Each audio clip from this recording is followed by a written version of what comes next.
तो सरकार कभी भी आर्थिक राहत पैकेज का ऐलान कर सकती है। सूत्रों के मुताबिक वित्त मंत्रालय ने राहत पैकेज फाइनल कर लिया है और यही है इस वक्त की सबसे बड़ी खबर। लेकिन अभी इसे पीएमओ से हरी झंडी मिलने का इंतजार है। मीटिंगों के दौर जारी हैं। बहुत कुछ है जो अंदर ही अंदर तैयार किया जा रहा है ताकि देश में इस वक्त एक बड़ी राहत का संकेत दिया जा सके। तो इस खबर पर हम ढेर सारी जानकारी लेंगे। बिग एक्सक्लूसिव लेकर आए हैं और कोई नहीं, नॉन अदर देन हमारे economic policy editor Lakshman Roy. तो लक्ष्मण रॉय से ये हम बात जानेंगे, लेकिन इसके अलावा हमारे साथ जुड़ेंगे असीम मनचंदा और साथ ही दीपाली नंदा होगी जो कोरोना का अपडेट आपको रोज की तरह आज भी देंगी, और गुजरात से जोड़ेंगे अपने संवाददाता मनीष देसाई को।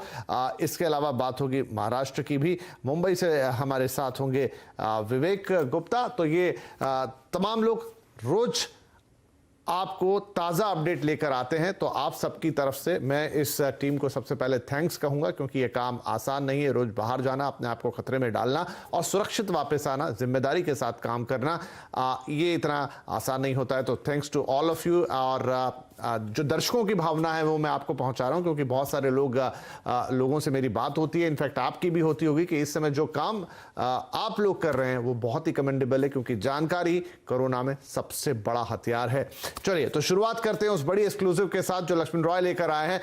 लक्ष्मण, अब पैकेज फाइनल है, आपने हमें ये बता दिया था पहले ही, लेकिन अब भी इसका ऐलान किसी भी वक्त हो सकता है। इसे लेकर क्या ताजा बड़ा एक्सक्लूसिव अपडेट है आपके पास?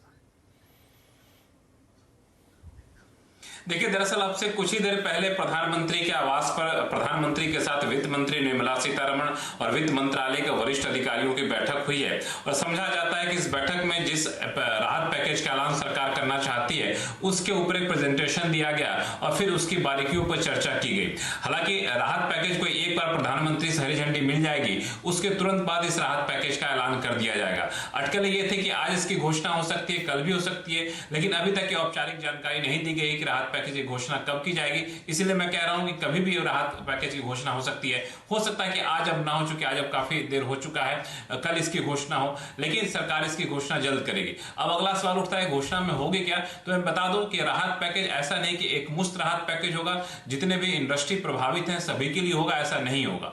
यह राहत पैकेज किस्तों में आएगा। जो पहली किस्त जो आने वाली है राहत पैकेज का, उसके तहत सरकार छोटे मझोले कारोबारियों पर ज्यादा फोकस करेगी, उनको ज्यादा से ज्यादा नकदी मुहैया कराया जाए, इसके लिए कुछ खास उपाय किए जाएंगे। कई सारे विकल्प हैं जिसपे राहत पैकेज तैयार करने के दौरान चर्चा हुई। मिसाल के तौर पर क्रेडिट गारंटी फंड बना दिया जाए, इनके ऊपर जो भी कर्ज है उस कर्ज को ना चुकाने की छूट दे दी जाए 6 महीने तक, इनके कर्ज को एनपीए घोषित ना किया जाए दिसंबर तक, इनको जो भी जीएसटी की देनदारी है जीएसटी की देनदारी में कुछ इनको रियायतें दी जाए। तो कोशिश हर संभव यही होगी कि इनके ऊपर बोझ को कैसे कम से कम किया जाए। तो मुझे लगता है कि एक बार इस राहत पैकेज को हरी झंडी मिल जाएगी प्रधानमंत्री कार्यालय से, इसका ऐलान होता हुआ आप देखेंगे वित्त मंत्री निर्मला सीतारमण की ओर से। जी बिल्कुल, तो यहाँ पर एक बड़े पैकेज की तैयारी है। प्रधानमंत्री कार्यालय से हरी झंडी मिलने का देर है। जैसा लक्ष्मण रॉय बता रहे हैं कि किसी भी वक्त आ सकता है। अब आज की संभावनाएं थोड़ी कम हो जाती हैं, कल भी आ सकता है, लेकिन वही सरप्राइज आ जाए तो कोई बड़ी बात नहीं। जब भी आए हम आपको इतना जरूर बता देते हैं, इसकी गारंटी देते हैं कि लक्ष्मण रॉय उसे सबसे पहले आपके लिए लेकर आएंगे कि आखिर किसको क्या मिला है, किस तरह की राहत इस समय सरकार देने की कोशिश कर रही है या उसने राहत देने के लिए क्या प्लान बनाया है। चलिए फिलहाल एक और अच्छी खबर है जो आपको बता देते हैं, वो ये है कि 20 अप्रैल से अमेजॉन, फ्लिपकार्ट जैसे ऑनलाइन प्लेटफॉर्म पर मोबाइल टीवी रेफ्रिजरेटर की बिक्री हो पाएगी। गृह मंत्रालय की संशोधित एडवाइजरी में ये बात कही गई है। ये सफाई गृह सचिव अजय भल्ला ने आज दी। डिटेल के साथ है असीम मनचंदा। तो असीम, ये बात होने लगी है, कई घरों में हो रही है कि किसी का मिक्सर खराब हो गया है, किसी का एसी खराब था, उसने सोचा था गर्मियों में ले लेंगे और अब गर्मियां आ गई हैं तो कहीं फ्रिज की जरूरत है। ये चीजें हैं, आम रोजमर्रा की चीजें हैं और लोगों के लिए ये अब कोई लग्जरी भी नहीं रह गई। इनफैक्ट सभी इनका इस्तेमाल करते हैं। तो इनकी ऑनलाइन डिलीवरी की बात हो रही है, थोड़ा डिटेल हमें और दीजिए। जी सही कहा आपने। देखिए, कल गृह मंत्रालय ने गाइडलाइंस जो है वो जारी की थी और उसमें ये कहा था कि ई कॉमर्स कंपनियों को मंजूरी जो है वो दी जाएगी, और खासतौर पे कि ई कॉमर्स कंपनियों में भी मंजूरी जो है थोड़ी बहुत मिली हुई है, लेकिन अभी तक वो सिर्फ एसेंशियल सर्विसेज जो है वो मुहैया करा रही है। तो ये था कि क्या क्या चीजें जो है वो अब ई कॉमर्स कंपनी जो है वो प्रोवाइड करा पाएंगी। तो गृह मंत्रालय ने उसके ऊपर अपना ग्रीन सिग्नल जो है वो दे दिया। गृह मंत्रालय के मुताबिक जो सर्विसेज वो पहले मुहैया करा रही थी वो अब भी मुहैया करा पाएंगी, चाहे उसमें इलेक्ट्रॉनिक्स की डिलीवरी हो, इसमें मोबाइल हो, लैपटॉप हो, टीवी हो, एसी हो, फ्रिज हो, या फिर कोई भी आइटम जो पहले मुहैया डिलीवरी जिनकी भी करा रही थी, वो उनकी डिलीवरी जो है आगे भी मुहैया कराती रहेंगी। लेकिन उनको जो गृह मंत्रालय ने गाइडलाइन जारी की है सोशल डिस्टेंसिंग की और जो राज्यों की गाइडलाइंस है उनका पालन जो है वो करना पड़ेगा। उनके लॉजिस्टिक ऑपरेशन जो है वो भी जारी रहेंगे और जो भी इन सर्विसेज जो पहले वो दे रही थी तो वो पूरी तरह से वो मुहैया कराती रहेंगी। यानी कि लॉकडाउन के दौरान भी आपकी शॉपिंग जो है वो नहीं रुकेगी। खासतौर पर कि पूरी तरह से उनको अपनी जो सोशल डिस्टेंसिंग के नॉर्म्स है, जैसे वेयर हाउसेज को सैनिटाइज करना है, अपने डिलीवरी जो है घर से बाहर छोड़नी है, कंटेक्टलेस डिलीवरी जो है उसकी ऑप्शन जो है ग्राहक को जो है वो देनी है। तो इस तरह की सारी ऑप्शंस जो है उनको ग्राहकों को जो है देनी पड़ेगी। तो एक ग्राहकों के लिए भी एक बड़ी राहत है। खासतौर पर लोग ये एक्सपेक्ट कर रहे थे कि कब लॉकडाउन खुलेगा, कब बाजार जाएंगे, कब उनकी जरूरत के सामान जो है वो खरीद पाएंगे। खासतौर पर जैसे आपने कहा कि गर्मियां जो है वो शुरू होने वाली है, कई लोगों को लगता है कि उनके घर में फ्रिज होना चाहिए, एसी होना चाहिए और वो बाहर जाकर के उसकी शॉपिंग जो है नहीं कर पा रहे, तो आसानी से ई कॉमर्स कंपनी पर अपना ऑर्डर जो है वो दे देंगे, वहां से उनकी डिलीवरी जो है घर बैठे उनको मिल जाए। जी बिल्कुल, बहुत बढ़िया। तो ये लोगों के लिए अच्छी खबर है, राहत भरी खबर है, लेकिन यहाँ पर एक छोटी सी चेतावनी भी है कि ये बड़ी डिलीवरीज होंगी बड़ी तरीके से। हालांकि आपकी जो कंपनी होगी जो आपको डिलीवर करेगी या जो आपका कुरियर पार्टनर होगा वो जरूर उसका ख्याल रखेगा, लेकिन इसके लिए आपको क्या करना होगा, इन डिलीवरीज को लेने का क्या कोई तरीका है, वो हम आपको बताएंगे, डिटेल में बताएंगे कि जब ये डिलीवरीज शुरू हो जाएंगी तो डिलीवरीज को एक्सेप्ट कैसे करना है ताकि आप पूरी तरीके से सेफ रहें। ये बहुत इंपॉर्टेंट होगा। लेकिन फिलहाल राहत इतनी कि ये डिलीवरीज जल्दी शुरू हो जाएंगी। व्हाइट गुड्स की, चाहे एसी, फ्रिज, वॉशिंग मशीन, इस तरह की जितनी भी तमाम चीजें जो रोजमर्रा में काम आती हैं, जिन्हें बदलने की जरूरत रहती है, जिनमें कुछ खराबी है, आप चेंज करने वाले थे, तो ये अब आपको ऑनलाइन ऑर्डर करने पर मिल जाएंगी। इधर अब कोरोना अपडेट लेने का वक्त है। कोरोना मरीजों की जो संख्या है, पॉजिटिव लोगों की 12,000 के पार पहुंच चुकी है और महाराष्ट्र में ये नंबर चिंता का विषय लगातार बना हुआ है, 3,000 के पार है। अपडेट के लिए पूरी टीम हमारे साथ है। तो सबसे पहले हम महाराष्ट्र ही चलते हैं जहां से विवेक हमारे साथ है। तो विवेक का ऑलरेडी फ्लैशेस चल रहे हैं ब्रेकिंग न्यूज के तौर पर टीवी में। 8 घंटे में ही 107 नए मामले आ गए हैं मुंबई के अंदर। और एक अफसोसजनक खबर यह भी है कि पिछले 24 घंटे में 5 पुलिस वाले भी कोरोना पॉजिटिव हो गए हैं। उनकी चिंता ज्यादा है क्योंकि वो लगातार सड़क पर होके शहर की कानून व्यवस्था को संभाल रहे हैं और कहने के लिए उनके पास सिर्फ मास्क है। बिल्कुल सही कहा विपिन आपने। देखिए काफ़ी ज़्यादा अब ये जो है वो सीरियस सिचुएशन बनती जा रही है। हालांकि उन लोगों के लिए जो 24 घंटे सड़कों पर रहते हैं उनमें से एक है पुलिस के अधिकारी, पुलिस कांस्टेबल, पुलिस की टीम जो दिन रात कर लोगों को, जो लॉकडाउन का समय है उसमें लॉ एंड ऑर्डर खराब ना हो उसके लिए तैयार रहते हैं। लेकिन अफसोसजनक की बात यह है कि पिछले 24 घंटे में सिर्फ, अगर मैं सिर्फ मुंबई पुलिस की बात कर रहा हूँ विपिन, कि सिर्फ मुंबई पुलिस में 5 लोग पॉजिटिव पाए गए हैं जो अलग अलग डिफरेंट पुलिस स्टेशन से हैं। अगर हम ओवरऑल की बात करें तो अब तक सिर्फ मुंबई पुलिस में 15 पुलिसकर्मियों को पॉजिटिव हो चुका है। यानी कि समझिए जिस जगह पे वो लोग पुलिस क्वार्टर में रहते हैं, जिन परिवार लोग के साथ रहते हैं, उन पे कितना इफेक्ट पड़ेगा। अगर हम पूरे महाराष्ट्र की बात करें तो ये आंकड़ा और भी ज्यादा है। कम से कम पूरे महाराष्ट्र में जो सामने आ रहा है कि 20 से 25 लोग जो पुलिस अधिकारी हैं, वो जो पुलिस कांस्टेबल हैं, वो पॉजिटिव हैं। साथ ही साथ उनकी फैमिली को क्वारंटाइन किया गया है और जिस क्वार्टर में वो रहते हैं उस क्वार्टर के आसपास के लोगों को भी क्वारंटाइन किया गया है। साथ ही साथ हमारे मुंबई पुलिस के अधिकारियों से बात हुई, उन्होंने साफ तौर पे कहा कि जो लोग पॉजिटिव पाए गए हैं तो उनके जो क्लोज कांटेक्ट में जो भी अधिकारी, जो भी टीम है उनको भी क्वारंटाइन करने की कोशिश की जा रही है। तो विपिन आप समझ सकते हैं जिस तरीके से ये जो वायरस है वो अब लोगों में फैल रहा है, पुलिस के बीच में फैल रहा है। पहले जो खबरें आती थी कि इसकी चपेट में डॉक्टर है, जो है मेडिकल फैटर्निटी के लिए काफी लोग हैं, जिसमें हम भाटिया हॉस्पिटल सबसे ज्यादा अफेक्टेड था, 35 लोग पॉजिटिव पाए गए थे। उसके बाद वॉकहार्ट हॉस्पिटल था, 55 लोग पॉजिटिव पाए गए थे। तो इसी तरह जस्टोक हॉस्पिटल और कुछ ऐसे सरकारी अस्पताल है वहां पर भी मेडिकल फैटर्निटी के लोग पॉजिटिव पाए गए थे। लेकिन अब ये जो है धीरे धीरे फैलता जा रहा है। सीआईएसएफ के साथ साथ अब मुंबई पुलिस के लोग भी इसकी चपेट में आ गए हैं। अगर मैं आंकड़े की बात करूं तो पिछले 24 घंटे में जो आंकड़े हमारे पास सामने आ रहे हैं कि 107 नए मरीज सामने आए हैं और अगर हम पूरे मुंबई की बात करें तो 165 मामले बढ़े हैं।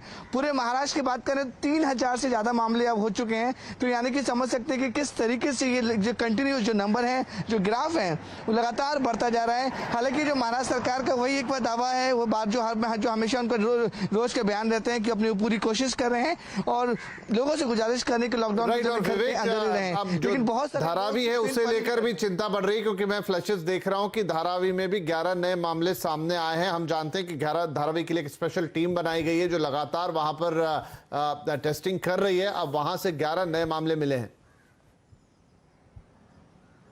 हाँ बिल्कुल सही कहा विपिन आपने। देखिए 11 नए मामले सिर्फ और सिर्फ 24 घंटे में। अब ये मामला 65 के ऊपर चला गया है। 9 से ज़्यादा मौतें सिर्फ धारावी इलाके में है। तो ये समझना बहुत ज़रूरी है कि विपिन देखिए धारावी जो है वो एशिया का सबसे बड़ा स्लम है।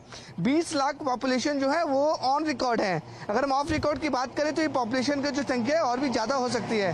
तो अंदाजा लगाइए कि धारावी जैसे स्लम है जहाँ पर 10 बाई 10 के कमरे में 15 से 16 लोग एक साथ रहते हैं इस छोटे से कमरे में। तो सवाल ये उठता है कि आखिरकार उनको अगर सरकार या फिर पुलिस उन्हें क्वारंटाइन करने की कोशिश भी करेगी तो कैसे करेगी? 10 बाई 10 के कमरे में आखिरकार 10 लोग 15 लोग कैसे रह सकते हैं? इसलिए यही कोशिश की जा रही है, लोगों को समझाया जा रहा है कि लोग एक दूसरे से मिले नहीं। जो लोग इफेक्टिव हैं या जिन लोगों को जरा से भी सिम्टम्स हैं वो तुरंत खुद होकर सामने आए, पुलिस की टीम के साथ या डॉक्टर की टीम के साथ आए, ताकि उन्हें उनके घर से या उस इलाके से दूर हटा के क्वारंटाइन कर दिया जाए। क्योंकि देखिए धारावी के पास सरकार बोल रही है कि स्पेशल प्लान है, लेकिन इसे प्रैक्टिकली भी सोचना बहुत जरूरी है विपिन। 20 लाख की आबादी वाले उस क्षेत्र में आखिर वो लोग कितने लोग को क्वारंटाइन करेंगे? हालांकि सरकार जो है और जो हेल्थ डिपार्टमेंट अपनी पूरी कोशिश कर रहा है कि जो लोग वहाँ पे अफेक्टेड है या पॉजिटिव हैं उन्हें क्वारंटाइन किया जा रहा है। जो मुंबई के वडी इलाके में NSCI है जहाँ पे 300-400 लोग का बेड बनाए गए, आसपास के इलाके में भी क्वारंटाइन सेंटर बनाए जा रहे हैं। लेकिन नंबर गेम को समझना बहुत जरूरी है। 20 लाख की पॉपुलेशन में इन लोगों को कंट्रोल करना और इस वायरस को कंट्रोल करना एक बहुत बड़ा चैलेंज है हेल्थ डिपार्टमेंट और महाराष्ट्र सरकार के लिए। जी बिल्कुल। तो मुंबई के हालात और महाराष्ट्र के हालात और उसमें खासतौर पे मुंबई के हालात काफ़ी ख़राब होते हुए दिख रहे हैं। लगातार मरीजों की संख्या बढ़ रही है। धारावी जैसे इलाके जहां 20 लाख लोग स्लम में एक साथ रहते हैं, वहां पर वाकई इसके साथ लड़ाई लड़ना काफ़ी मुश्किल काम है। और जैसा हमने कहा कि इस लड़ाई में जो एक बड़ा दल है जो अपना सहयोग दे रहा है, पुलिस, उसके भी जवान अब लगातार इसका शिकार बन रहे हैं। हम जब रोज दफ्तर आते हैं, चाहे विवेक हो, मैं हूं, दूसरे लोग हैं, रास्ते भर हम देखते हैं कि अलग अलग जगह पर चेकिंग लगे हुए हैं और वहां पर कई सारे पुलिस वाले लगातार बिना रुके ड्यूटी दे रहे हैं। हर किसी को रोकते हैं, हर किसी से पूछते हैं और उन्हें भी नहीं पता होता है कि जिससे वो बात कर रहे हैं क्या वो पॉजिटिव हो सकता है। और हमेशा एक खतरा और बचाव के लिए सिर्फ मास्क उनके लिए, लेकिन उन्हें सलाम है कि उनके बिना शायद ये काम नहीं चल पाएगा जिस तरीके से लॉकडाउन चल रहा है। और मुंबई में तो यहाँ काफ़ी ज़्यादा सख्ती की ज़रूरत है क्योंकि मरीजों की संख्या लगातार बढ़ रही है। बहरहाल दिल्ली का रुख करेंगे जहाँ से दीपाली हमारे साथ है। तो दीपाली, हमें पहले तो दिल्ली का अपडेट दीजिए क्योंकि वहाँ पर भी एक बड़ी संख्या है मरीजों की, लगभग मुंबई जैसे ही बड़ा नंबर वहाँ पर भी है। तो दिल्ली का अपडेट लेते हैं, फिर हम रेस्ट ऑफ द इंडिया की बात करेंगे। बिल्कुल, अगर देश की राजधानी दिल्ली की बात करें विपिन जी, तो यहाँ पर कुल पॉजिटिव मरीजों की संख्या 1578 तक पहुंच गई है। अब तक दिल्ली में 32 लोगों की मौत कोरोना वायरस से हो चुकी है। अगर हम पिछले 24 घंटों की बात करें तो ये दिल्ली के लिए थोड़े राहत भरे रहे क्योंकि पिछले 24 घंटे में सिर्फ 17 नए पॉजिटिव मामले ही सामने आए हैं। अगर उससे एक दिन पहले की बात करें तब हमने देखा था कि 51 मामले दिल्ली में पॉजिटिव सामने आए हैं। तो लगातार दूसरे दिन ये थोड़ी राहत भरी खबर है कि जिस तरह से पहले हम संख्या देख रहे थे 150, 200, 356 तक एक दिन में मामले आए हैं, फिलहाल लगातार दूसरे दिन ये राहत खबर दिल्ली से आती हुई दिखाई दे रही है। एक और इसमें बात मैं आपको बताना चाहूंगी, जब से ही निजामुद्दीन का ये मामला सामने आया था, दिल्ली में जितने भी पॉजिटिव मरीज आ रहे थे उनमें से आधे से ज्यादा की संख्या तबलीगी जमात से जुड़े हुए वर्कर्स की थी। लेकिन पिछले 24 घंटे की बात करें जहां पर 17 मामले मैंने आपको बताए, इसमें से कोई भी तबलीगी जमात से जुड़ा हुआ वर्कर या फिर कार्यकर्ता नहीं है। तो ये थोड़ी राहत भरी खबर दिल्ली की तरफ से आ रही है। वहीं अगर मैं आपको एक अपडेट देना चाहूं कि कल हमने देखा था कि सैकड़ों की तादाद में यमुना किनारे प्रवासी मजदूर इकट्ठा हो गए थे। वो लोग अपने घर जाना चाहते हैं क्योंकि उनकी सरकार से शिकायत थी कि उनको रहने के लिए जगह नहीं मिल रही है, खाना नहीं मिल रहा है। अब उसी का संज्ञान लेते हुए दिल्ली के मुख्यमंत्री अरविंद केजरीवाल ने 10 ब्यूरोक्रेट्स को चुना है। ये जो 10 अधिकारी हैं, जिन जिन राज्यों से मजदूर दिल्ली NCR में है, उन राज्यों के रेजिडेंट कमिश्नर के साथ बातचीत करके इनकी समस्याओं को सुलझाएंगे। तो एक कदम राजधानी दिल्ली में उठता हुआ दिखाई देगा प्रवासी मजदूरों की समस्याओं को दूर करने के लिए। राइट, तो ये था दिल्ली का अपडेट। थोड़ी राहत की खबर है दिल्ली से। मामले जैसे दीपाली बता रही हैं कि कम हो रहे हैं। अब ये देखना होगा कि टेस्ट किस प्रकार से लगाए जा रहे हैं, क्या वाकई में रिलीफ है जो दिल्ली से आ रही है। हालांकि दिल्ली में जिस तरह से काम हो रहे, प्रबंध हो रहे हैं, हम उम्मीद कर सकते हैं कि वहां पर कंटेन करने में कामयाबी एक हद तक मिली हो। फिलहाल हम रुख करेंगे गुजरात का, जहां पर मनीष है हमारे साथ। मनीष, गुजरात में भी स्थिति बहुत अच्छी नहीं है। शुरुआत में तो लग रहा था कि सब ठीक है, लेकिन अब लगातार तेजी से मामले बढ़ रहे हैं और आज हम देख रहे हैं कि अब अहमदाबाद के बाद सूरत में भी कर्फ्यू आ रहा है। बिल्कुल, देखिए यहाँ पर अगर पिछले 24 घंटे की बात करें तो 250 से ज्यादा मामले कोरोना पॉजिटिव के निकल के आए हैं गुजरात में। आंकड़ा जो है 871 पर पहुंच चुका है। ये आज सुबह का आंकड़ा है, करीब 10:30-11 बजे के आसपास का। अभी थोड़ा और डेवलपमेंट हुआ है और 4-5 नए केसेस और दर्ज हुए। अगर बात की जाए पिछले 24 घंटे में तो 250 से ज्यादा मरीज जो है वो कोरोना पॉजिटिव पाए गए। 80% ऐसे केसेस है जो रेड स्पॉट या जो हॉट एरिया है वहां से पाए गए हैं। अहमदाबाद की बात करें तो अहमदाबाद में 492 केसेस अब तक दर्ज हो चुके हैं। 36 लोगों की कुल मिला के गुजरात में मृत्यु हुई है और 56 या 66 ऐसे लोग हैं, मरीज हैं जो रिकवर होके वापस आ चुके हैं अपने घर में या स्वस्थ होके वापस आ चुके हैं। तो ये एक तरह से कहे कि राहत की बात है, लेकिन लगातार मरीजों की संख्या जो है बढ़ रही है। उसको देखते हुए गुजरात प्रशासन ने कल सुबह से आधे अहमदाबाद को जो है कर्फ्यू लगा दिया था। कोट विस्तार जो है, दानी लिमड़ा इलाका और कालूपुर, शाहपुर, दिल्ली दरवाजा, इस तरह का जो इलाका है जहां पर ज्यादा केसेस पाए गए हैं वो कर्फ्यू में थे। और बिल्कुल उसी तर्ज पे आज सूरत के 5 इलाकों में कर्फ्यू लगा दिया गया है। मैदरपुरा, सलाबतपुरा, लिंबायत, अठवा गेट, लाल गेट, ये सारे इलाके हैं जहां पर कर्फ्यू लगा दिया गया है, जो 22 तारीख की सुबह तक कर्फ्यू रहेगा। हालांकि जैसे अहमदाबाद में मुक्ति दी गई है, दोपहर 1 बजे से लेकर 4 बजे तक महिलाएं जो है अपनी जीवन जरूरी चीजें, दूध, सब्जी लेने के लिए निकल सकती है, उसी तरह से सूरत में भी दोपहर में 1 बजे से लेकर 4 बजे तक महिलाओं को मुक्ति दी गई है। लेकिन ये अच्छी बात है कि धीरे धीरे जो है केसेस बढ़ रहे हैं, लेकिन उसी इलाकों से बढ़ रहे हैं जहां पर सबको क्वारंटाइन किया गया है, हॉटस्पॉट बनाया गया है और रेड स्पॉट के तौर पे जिनको आइडेंटिफाई किया गया है। जी ठीक है, तो ये है अपडेट गुजरात से। दीपाली, इससे पहले कि हम आगे जाएं, आप क्विकली एक हमें ऑल इंडिया अपडेट दे दीजिए।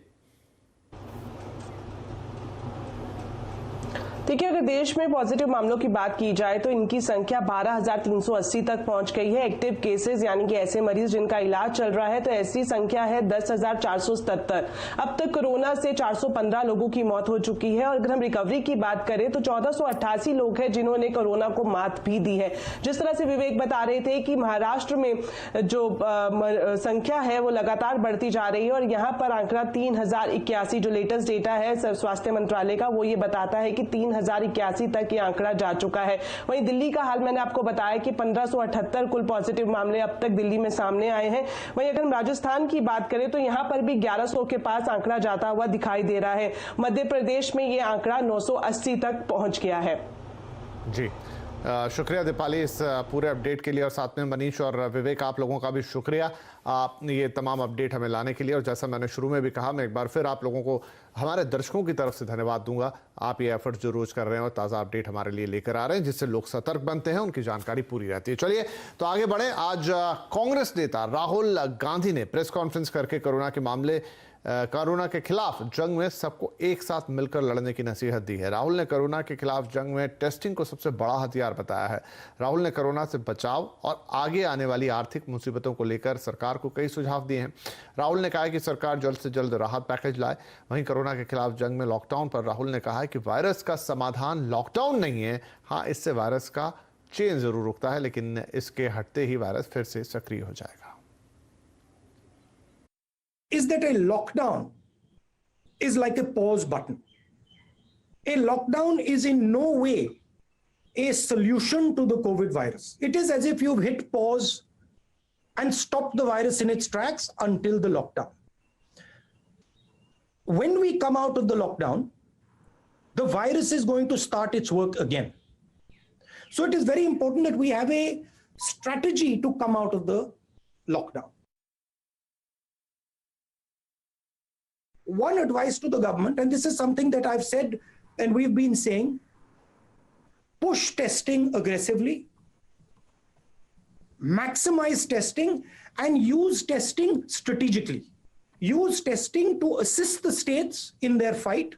Use testing not simply to track patients who are infected, but to create a map of India to see where the virus is moving, identify hotspots using testing. Declaration of victory नहीं करनी है, क्योंकि ये लंबी लड़ाई है। इसमें सबको मिलकर एक साथ लड़ना है। मैं नरेंद्र मोदी जी से बहुत चीजों में डिसएग्री कर सकता हूं, करता हूं, मगर आज लड़ने का टाइम नहीं है। आज देश के साथ, देश को एक करके वायरस से लड़ने का टाइम है। राइट, तो ये लड़ने का वक्त नहीं है, मिलजुल के वायरस का मुकाबला करने का वक्त है, ये कहना राहुल गांधी का। चलिए, तो हमने आपको देश का अपडेट दिया और साथ में एक राजनीतिक अपडेट भी कि राजनीतिक हलकों में क्या बातचीत हो रही है। लेकिन अब जरा और कुछ बातें कर लेते हैं। आज के हमारे डॉक्टर पैनल्स पे हैं हमारे साथ डॉक्टर रोमिल टिक्कू। सर, बहुत स्वागत है आपका। तो देखिए, टेस्टिंग की बात तो लगातार हो रही है, आज राहुल गांधी ने भी उसे दोहराया। इस वक्त मैं जानना चाहूँगा कि हम टेस्टिंग के लिहाज से कहाँ पर खड़े हैं, क्योंकि अब लॉकडाउन के हम सबसे कठिन फेज में हैं। जैसा प्रधानमंत्री भी कह चुके हैं कि 20 तारीख तक काफ़ी हम सख्ती बरतेंगे, ताकि जब 20 तारीख से हम थोड़ी थोड़ी छूट देना शुरू करें तो खतरा हम मिनिमम ले रहे हों। तो उसके लिए किस लेवल पे टेस्टिंग जरूरी है और एक्चुअल अभी हम कहाँ हैं? देखिए, टेस्टिंग जब ये शुरू हुआ था इन्फेक्शन, तब हम कम कर रहे थे, तब हमारे पास ज्यादा किट्स भी नहीं थी। मगर अब टेस्ट टाइम आया है कि हम टेस्टिंग को बढ़ा दें। जैसे WHO ने कहा है, टेस्ट टेस्ट एंड टेस्ट, और ICMR भी इसी मोड पे चल रही है अभी। देखिए, हमारे पास 200 से ज्यादा अभी अप्रूव्ड लैब्स हैं टेस्टिंग के लिए, कोविड-19 के लिए, और हम टेस्टिंग बढ़ा भी रहे हैं। अभी आजकल तो हम 20,000 के आसपास टेस्ट पर डे कर रहे हैं, और ICMR का जो गोल है वो है around 40,000 test a day by the end of April, और उसके बाद एक्चुअल एम है 1 लाख टेस्ट दिन में। अगर हम इतना कुछ करेंगे तो हम काफी हद तक सफल हो जाएंगे ज्यादा डायग्नोज करने में। जितना हम ज्यादा टेस्ट करेंगे उतना डायग्नोसिस ज्यादा होगा, आइसोलेशन ज्यादा होगी, ट्रेसिंग होगी कॉन्टैक्ट्स की, और क्वारंटीन होगा।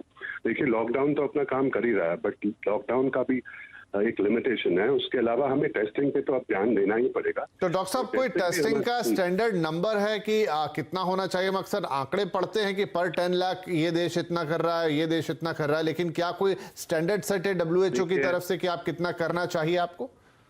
नहीं, ऐसा कुछ है नहीं। हर कंट्री का अपना तरीका है करने का। अगर आप इंडियन डेमोग्राफी देखेंगे तो हमारी पॉपुलेशन इतनी ज्यादा है, और पॉसिबल नहीं है कि हम साउथ कोरिया की तरह हर किसी का टेस्ट करें। सो हमें लॉकडाउन पे भी देना है, इम्पोर्टेंस देना है, साथ साथ टेस्टिंग भी करनी है। अब 130 करोड़ लोगों का टेस्ट करना बहुत मुश्किल है, किट्स भी नहीं है। अब हम यहाँ पर मैन्युफैक्चर कर रहे हैं किट्स। पहले हमारे पास किट्स मंगानी पड़ती थी बाहर से। जो रैपिड एंटीबॉडी टेस्ट है उसकी किट्स अभी भी हमारे पास नहीं है, आज शायद वो आएंगी। तो मुश्किल है, किट्स के बगैर कैसे हम टेस्ट करेंगे इतने सारे लोगों का। बट अब अप्रूवल आ रहा है बाकी टेस्ट के लिए। एक नैट टेस्ट है जो टीबी के लिए यूज हो रहा था, वो भी ICMR ने बोला है स्क्रीनिंग के लिए यूज होगा। वो इजी टेस्ट है, 2 घंटे में रिपोर्ट आती है, 2000 के आसपास का है, ज्यादा कोई इंफ्रास्ट्रक्चर नहीं चाहिए। तो रैपिड एंटीबॉडी टेस्ट क्लस्टर्स में यूज होगा। उससे डेफिनेट डायग्नोसिस तो नहीं होता, वो स्क्रीनिंग टेस्ट है, मगर फर्स्ट 1 वीक में नेगेटिव, फॉल्स नेगेटिव आ सकता है। तो उसका फायदा ये भी होता है कि इम्यूनिटी पता चल जाती है एंटीबॉडी टेस्ट से। तो ये अगर हम रैंडमली करेंगे क्लस्टर टेस्ट जो होता है डॉक्टर साहब, वो उसके बारे में हमने सुना है कि वो तुरंत आपको नहीं बता सकता, it will take some time. अगर आपको इन्फेक्शन होके कुछ 4-5 दिन हो गए हैं और एंटीबॉडीज डेवलप हुई, बता रहा था। जी जी जी, हाँ जी, फर्स्ट 1 वीक में फॉल्स नेगेटिव हो सकता है, मगर सेकंड वीक में अगर वो पॉजिटिव हो तो वो बता देता है। और उसके बाद अगर 3rd वीक में एंटीबॉडीज आ जाए तो वो इम्यूनिटी बता देती है आपको। तो आपको पता चलेगा कौन इम्यून है इस डिजीज से और कौन वापस काम पे जा सकता है। जैसे ब्रिटेन में और बाहर की कंट्रीज में उन्हें इम्यूनिटी सर्टिफिकेट्स दी जाती हैं कि अब तुम बाहर जा सकते हो, काम कर सकते हो। तो ये टेस्ट हम यूज कर रहे हैं, बट क्लस्टर्स में। सर, एक इंपॉर्टेंट क्वेश्चन और है, वो मैं आपसे तुरंत लेना चाहूंगा। वो ये है कि कल ही हमने मानसून का फोरकास्ट देखा है कि इस बार इंडिया में बढ़िया बारिश होगी, ऑलमोस्ट 100% बारिश के आसार हैं। एक अच्छा फोरकास्ट आया है, तो अच्छी बात है बारिश का होना। लेकिन बारिश में ये वायरल डिसीजेज या इस पर्टिकुलर वायरस की भी बात करूं, उनका स्प्रेड कैसा होता है? क्या बारिश में हमारी दिक्कतें बढ़ेंगी?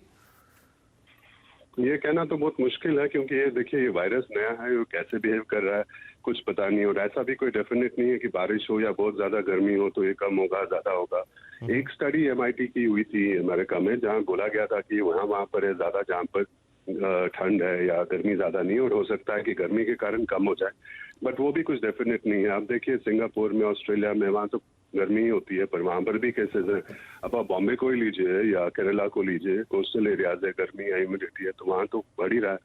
केरला में कम है पर बॉम्बे में तो बढ़ रहा है। तो ऐसा कुछ डेफिनेट नहीं है, ऐसी कोई गारंटी नहीं, हो सकता है, नहीं हो सकता है। We can not bank on that. Okay, ठीक है। बारिश से भी कोई पता नहीं हमें क्या होगा जी। तो ये अब हमें देखना ही होगा कि बारिश में ये हमारे लिए किस तरह का चैलेंज लेकर आता है, और तब तक हम इसे कितना कंटेन कर पाते हैं। 1 जून के बाद ही ये आता है। जी। इसके अलावा सर एक सेकेंड वेव की भी बात चल रही है चाइना के अंदर, क्या उस बात में कुछ दम है? जहां जैसे आपने कहा कि कुछ लोगों को हम एंटीबॉडी सर्टिफिकेट दे देंगे, लेकिन इस तरह की बातें कि जब एक बार आप इन्फेक्टेड हो गए लेकिन दोबारा भी ये वायरस आपको पकड़ सकता है? देखिए, दोबारा इन्फेक्शन होना तो अनयूजुअल है। जो सार्स मर्स पुराने कोरोना वायरस इन्फेक्शन है उसमें ऐसा नहीं देखा गया और जनरली ऐसा होता भी नहीं। बट साउथ कोरिया में 91 पेशेंट्स थे जिन्हें डिस्चार्ज के टाइम पे दोबारा पॉजिटिव देखा गया।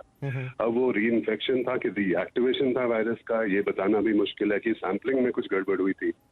तो ऐसा अभी तक पता नहीं है हमें कि कैसे बिहेव करेगा। और दोबारा री इन्फेक्शन होना, रीएक्टिवेशन होना अनयूजुअल चीज है, तो मुझे नहीं लगता ऐसा कुछ होगा। हाँ, बट जब लॉकडाउन की रिस्ट्रिक्शन खत्म हो जाती है तो मूवमेंट हो जाती है, ट्रैवल शुरू हो जाता है। जैसा आप कह रहे थे, चाइना में दोबारा थोड़े केसेस आ रहे हैं क्योंकि उनका थोड़ा सा ट्रैवल शुरू हो गया था। वो स्टूडेंट्स वगैरह ट्रैवल करते, रशिया से स्टूडेंट्स आ गए थे चाइना में, या जो भी ट्रैवल था उसके कारण बढ़ गया था। तो यहाँ पर भी जब लॉकडाउन की रिस्ट्रिक्शन खत्म होंगी तो केसेस बढ़ने का तो चांस है, इसलिए हमें सतर्क रहना होगा। उसके बाद भी, लॉकडाउन के बाद भी ये सोशल डिस्टेंसिंग, हाथ धोना, और काफी जगहें शायद रिस्ट्रिक्शन होंगी भी, पूरा लॉकडाउन शायद नहीं जी। और मुझे लगता है कि हमारा असली चैलेंज तो लॉकडाउन खत्म होने के बाद ही शुरू होगा, क्योंकि वहां पर आपको बड़े बचाव करने पड़ेंगे, बड़ी सावधानियां रखनी पड़ेगी। ठीक है डॉक्टर साहब, उस पर अब विस्तार से एक दिन हम बात करेंगे आपके साथ, जब हम करीब होंगे लॉकडाउन ओपन होने के, 20 तारीख के बाद कहां कहां रिस्ट्रिक्शन हटते हैं, क्योंकि बड़ा इंपॉर्टेंट हो जाएगा कि जब आप काम करने जा रहे हैं, किसी भी तरीके से बाहर हैं और कोरोना का खतरा है तो आप उसका मुकाबला कैसे करेंगे। बहुत शुक्रिया फिलहाल बातचीत करने के लिए हमारे साथ। और आज आवाज अड्डा में हम क्या कर रहे हैं? जी हाँ, कोरोना से जंग में हर कोई अपने अपने सुझाव दे रहा है। कांग्रेस के पूर्व अध्यक्ष राहुल गांधी ने भी आज सरकार को लॉकडाउन को लेकर, प्रवासी मजदूरों की समस्या पर से लेकर तमाम टेस्टिंग वगैरह तमाम चीज़ों पर अपने सुझाव दिए हैं। तो राहुल के सुझाव कितने काम के हैं और क्या उन्होंने सही वक्त पर ये बात की है, थोड़ा लेट हो गए, जल्दी आए, क्या रहा? आज आवाज अड्डा में इसी पर करेंगे बड़ी चर्चा शाम 5:57 पर, क्योंकि एक बात साफ है, कोरोना पर मिलकर वार करो ना, क्योंकि सबको साथ आना होगा और सबको इस महामारी से निपटना होगा। जरूर जुड़िए हमारे साथ शाम 5:57 पर आवाज अड्डा।